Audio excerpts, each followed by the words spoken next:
Diplomacy without trust. Tehran drops the pretense. Iran's presidential advisor, Aliasghar Shafieian, bluntly declares, trust and guarantees have no meaning after U.S. Iran talks collapse in Islamabad, signaling a hardline reset in one of the world's most volatile standoffs. Trust and guarantees generally have no meaning in international relations. You agree on other things that you can sign and that both sides can monitor at any moment. Whenever a side feels its interests are not being met, it should abandon the agreement. I do not know, maybe they couldn't reach an agreement on certain issues, or maybe they will prepare an answer later. Otherwise, trust and guarantees are not the language of international relations. But Iran isn't calling it failure.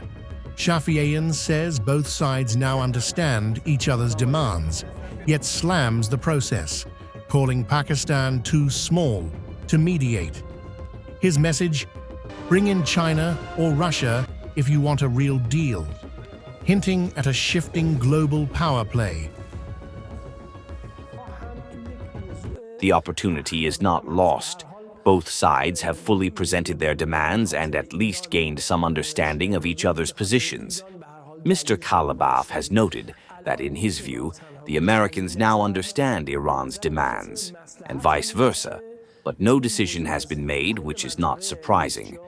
I believe Pakistan was too small for this task. If China, or in the next stage Russia, were involved, reaching an agreement would have been much easier.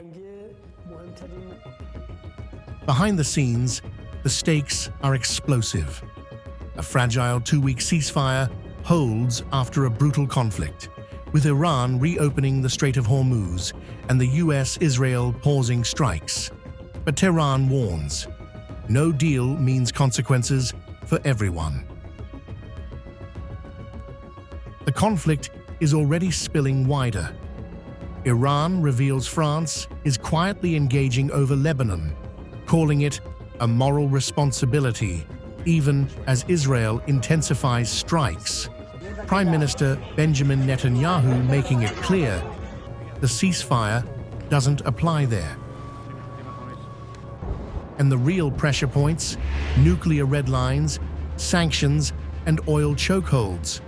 Iran calls Hormuz a tool in its hands, refusing to give up leverage. Washington fires back.